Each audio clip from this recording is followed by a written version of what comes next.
Hello, and thanks for joining the channel today. In this episode, we're going to be taking a look at the best photos of 2020. So stay tuned and we're going to dive right in.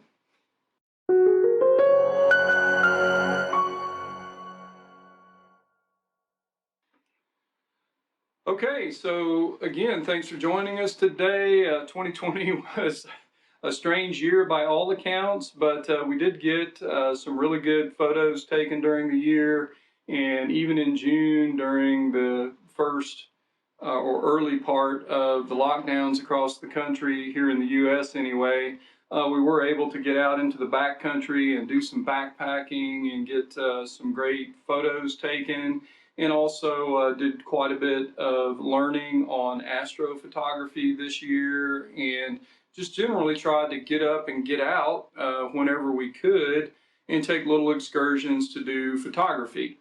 So I've tried to make this video several times, and I went back and forth between 12 photos and 16 photos, and ultimately we're going to take a look at 6 photos today.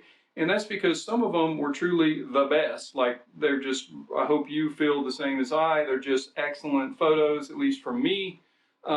They're some of the best photos I've ever taken, and some of the best developing techniques that I've ever done. And I continue to learn on both the photography side and developing using Lightroom, developing the digital images. So we're fixing to dive into these. We will go through them in an order, but only the top couple are really the top couple. The others we're just going to go through in a way so that you're not seeing back-to-back photos from similar locations, because a number of these photos all occurred during about a 24 to 48 hour period when we were backpacking in the Wind River Range. And let's just dive in and take a look. Starting with this first photo, and this is a photo that was taken late in the evening, a little after 11 p.m. on July 25th of 2020. And this is an astro photo. It's technically a composite because to get this image, I had to shoot a very long exposure to get the foreground of the Milo field there, and then take a separate exposure of the night sky that was actually shorter. So it was about 13-second exposure at f1.7 with a 15mm Lumix prime lens. And all of these images were taken with the Lumix G95 micro four thirds camera body. And this particular one was using the 15mm prime lens, and then I just masked out the sky with a very long exposure because I was getting star trails, and then blended in the exposure that was taken specifically to capture what's kind of in the lower center of the image, which is Comet Neowise. And the head of the comet is right here, and the tail, you might not can see it on YouTube, but it actually affects the exposure quite a ways back from the comet. And it was just great to get out and to see Comet Neowise and just experiment with some new techniques with the camera, and just learn more about the flexibility of micro four thirds and the whole Lumix ecosystem. But it's just a cool photo, and we did have some low level clouds. You can see they're more dominant off to the lower left of the frame, which is to the west, and to the north there along the horizon, kind of between the farm lights, there's a thunderstorm in the background, quite a few miles away. And I just think it's a great picture, great image, definitely a wall hanger in my opinion. So I hope you like that, and if you have comments, please just leave them in the comments section. The next photo that we're going to look at is one taken from the Wind River Range in June of 2020.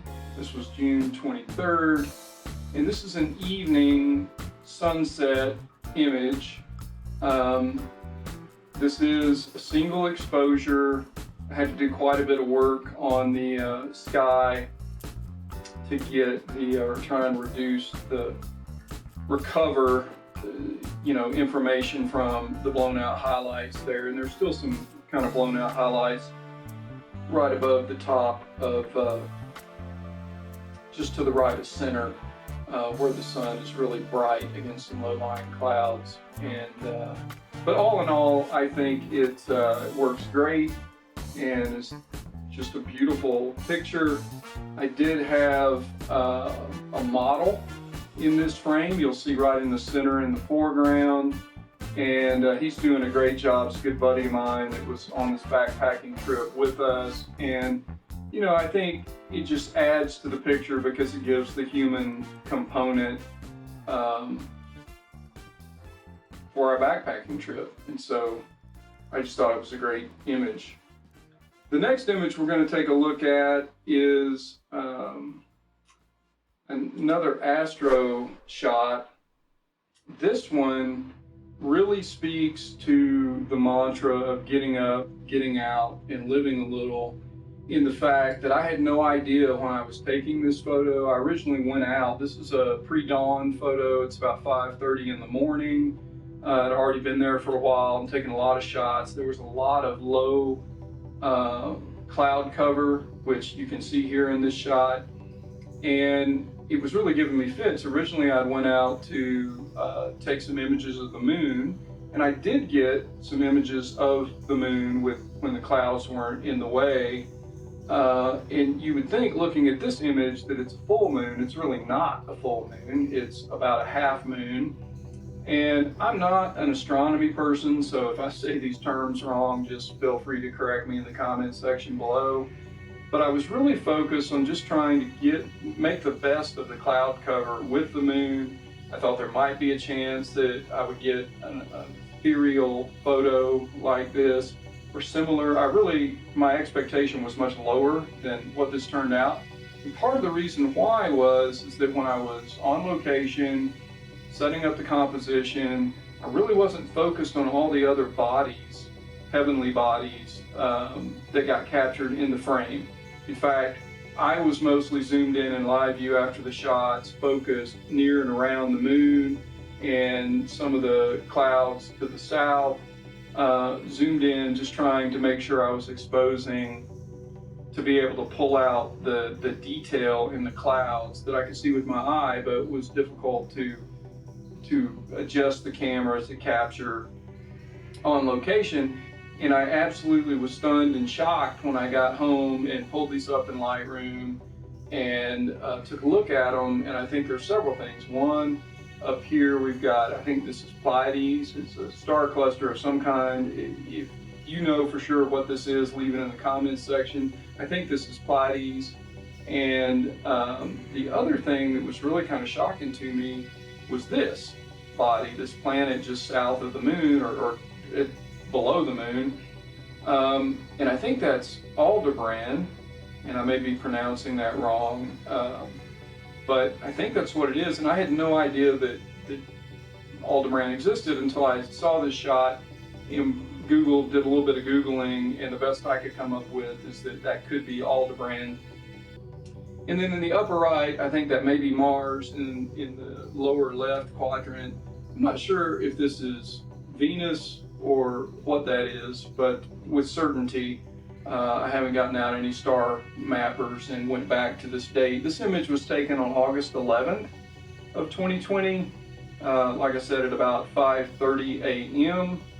And it is a single exposure. This was also taken with the Lumix G95 camera body and the Lumix 15mm prime lens, half a second at f1.7.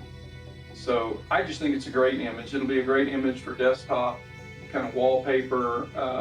I'll need to print it to find out, how good of a wall hanger it's going to be, because these details may not print as good as I would hope, but we'll see. I haven't printed it yet, so I don't know, but definitely makes one of my top picks for the year. So now we're about halfway through these. We've looked at 3 of them. We've got 3 that are left. This next one is actually a sunrise picture. This is also from the Wind River Range from our backpacking trip in June. And this was taken on June 23rd and using the 15mm Lumix Prime. This shot I was anticipating, and so if you have watched any of the extended backpacking vlog videos that I have on the channel, you'll know that there's a longer opening. It's about a 2-minute opening, and those are all images that are my images that I've taken, and one of them looks very similar to this.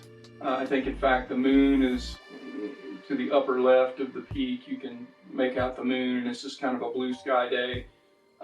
In that picture I took in 2016, and my son and I were camping just below the frame of this composition on a rock bank up against the water, and we'd gotten a little less than 1 inch of snow overnight. We were just bivouacked there against the lake, and it seems like the wind is the least at dawn, you know, at sunrise. And so I was kind of expecting and hoping for the same thing on this trip in 2020, and sure enough, that's what we got. The water was just like glass. The wind was, you know, you couldn't even feel it blowing. You wouldn't even call it breezy. And you can see that in the reflection. I mean, there's just a ton of detail in the reflection, and I think the image turned out great. In developing this in Lightroom, I did consider doing some dodging on some of the boulders, but the fact is, this pretty much looks like it looked when I was there, and I don't think, I think, at least with my expertise in Lightroom, it would have probably have taken away to try and complicate the lighting on the boulders by dodging. So I didn't do any dodging or anything like that.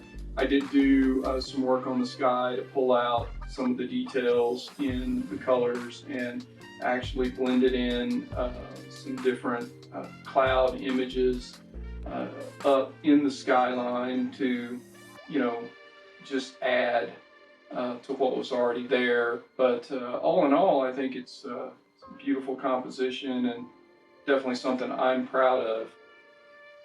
So now I'd like to move on to another photo. It was taken during the same backpacking trip. This is an evening image of the group.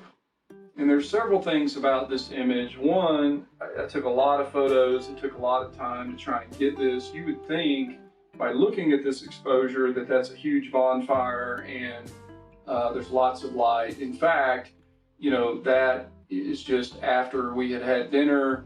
The sun has set. It is dark, but not, you know, the dark hour of the night. And it's really just the leftover cooking fire, and we were just letting it cook down. And so this is quite an extended shot, and all of the people, the backpackers, my buddies here that are in this image, you know, they're literally holding their breath and attempting to be motionless because the exposure had to be so long to get the lighting the way that I wanted it. And you can see by the glow on everybody, it turned out perfect. You can tell it's a long exposure too, because some of the embers that really were not noticeable while we were at the campfire, but because of the long exposure, they really show up as these, you know, orange wisps coming out of the fire. And so then I took that and I was able to get a reasonable mid-ground so that the peaks behind the people, you know, you can see some amount of detail in the peaks in the mid-ground, but if I had to do it again, I would probably take a separate exposure, focus just on the mid-ground and kind of optimizing the exposure for the mid-ground. And then I would want to stack these so that the mid-ground wasn't quite so grainy. It is a little bit grainy, and that's just because I didn't take a separate image of the mid-ground and blend them together. What I did do though is take a night sky image after we had put the fire out and doused it with water and made sure it was cold.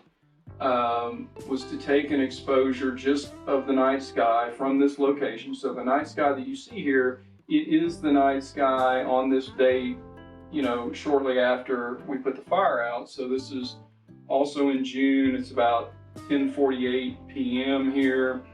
And in this case, I was using the kit for the foreground and the midground. I was using the kit 12mm by 60mm zoom lens set to a focal length of 12mm with an ISO of 100 and f-stop of about 4. So, and then for the night sky, I was using 15mm prime lens to capture that. And one of the interesting things that you can see is that there's 2 meteors. And I don't know in I don't know if on YouTube you can tell. Here's clearly one that you can probably see. There's another one that's quite a bit fainter, and because I added a vignette to this, you probably can't see it, but 2 meteors, and there were a number of meteors every night that you could see. This is a dark place that we've backpacked into. Elevation here, I don't recall exactly, but it's roughly 10 or close to 10,000 feet, something like that. So beautiful place, beautiful night sky, beautiful group of friends. If I had to do this again, and I almost kicked myself when I was editing the photo, because the Lumix G95 camera body comes with built-in Bluetooth and Wi-Fi, and you can control the phone from the camera. You can control the camera using the Panasonic phone app.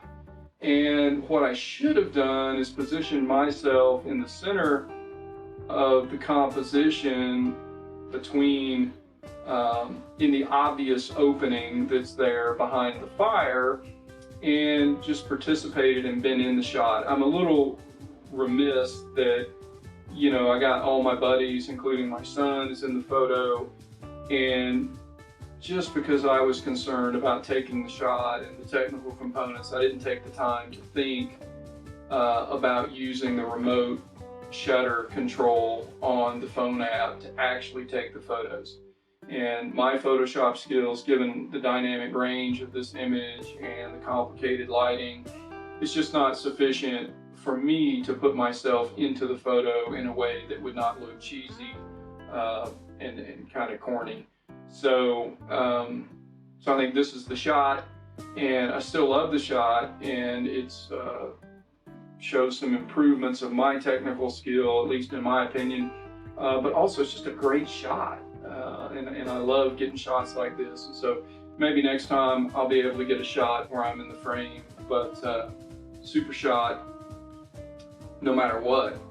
So now we've looked at 5 images, and we're up to what I really feel is my #1 landscape photo of 2020, and that is this shot, which is of the same area in June on our backpacking trip. This is a sunset photo from it's at the same position as where I took the earlier photo with the backpacker in the center of the frame, except I decided, well, this would really look great as a pano, and I don't shoot a lot of panos and panoramas, and what this tells me is I should, because this really conveys that this is big country, and it is big country out here. It's really impressive. It's definitely worth getting out and getting into it. And I'm just so glad that I took a pano. I only shot it once. And it's handheld, and I didn't shoot it multiple times or change the exposure. I just tried to get the exposure right to begin with, and then shot some vertical, I think it was 3 or 4 vertical images, handheld with the Lumix G95. And I'm using the zoom lens here, the kit lens, the 12 to 60mm kit lens. This focal length was set at 12mm. It was the widest focal length I had at the time, shooting at ISO 100 and f 3.5. at 400th of a second. So, and I took those images, and that just goes to say a lot about the internal stabilization on the Lumix system, both the camera body and the lens system, that you know, I was able to pull this off handheld, and it just looked absolutely stunning. I love this, and this would be great to actually probably print on canvas in a very large format print to hang here in my office or the living room behind a sofa or something. I mean, it's great. Much like I did last year's top photo, which is behind me, printed on canvas, the one that you see there from last year's video. And that really wraps it up. So even though we had a weird year in 2020, it turned out to be a great year for me working on my photography and being able to capture some great images. I got tons of other great images during the year, and in particular on this trip. You saw some of them in the vlogs from this trip, and a number of them almost made it into the video. Like I said, at one point I had 16 images, and in thinking about it, part of the reason I had included some of those extra images is they were really good pictures, but to me they were important because in certain ways there were various components that were failures, and I learned a lot. So in processing those images, I learned a lot about thinking, what would I do differently next time? How would I do this the next time I'm out in a similar area? What would I do? And those included waterfall images and just textural nature images of, you know, different interesting trees, and, you know, woodland photos and animal photos and flowers and plant photos. So if you're interested in a video like that, that is focused on kind of the learning aspect, my learning aspect of photography during 2020, you know, let me know in the comments section below, and if people are interested, I'll try and get to that. And if you're just interested in the second cut of photos in 2020, let me know that as well, and I'll try and put a video together of that. So I do appreciate your time, staying in tune with the channel and the content that we're putting out. If you haven't had time to hit the subscribe button and subscribe to the channel, then please take a minute and do that now, and make sure to hit the bell and make the selection that gives you notifications every time we update new content here on the channel. And then if you like it, give it a thumbs up for sure. I do post images to Instagram and on Snap, so if you're interested in that extra content as it comes out, you can follow me on one of those two platforms as well.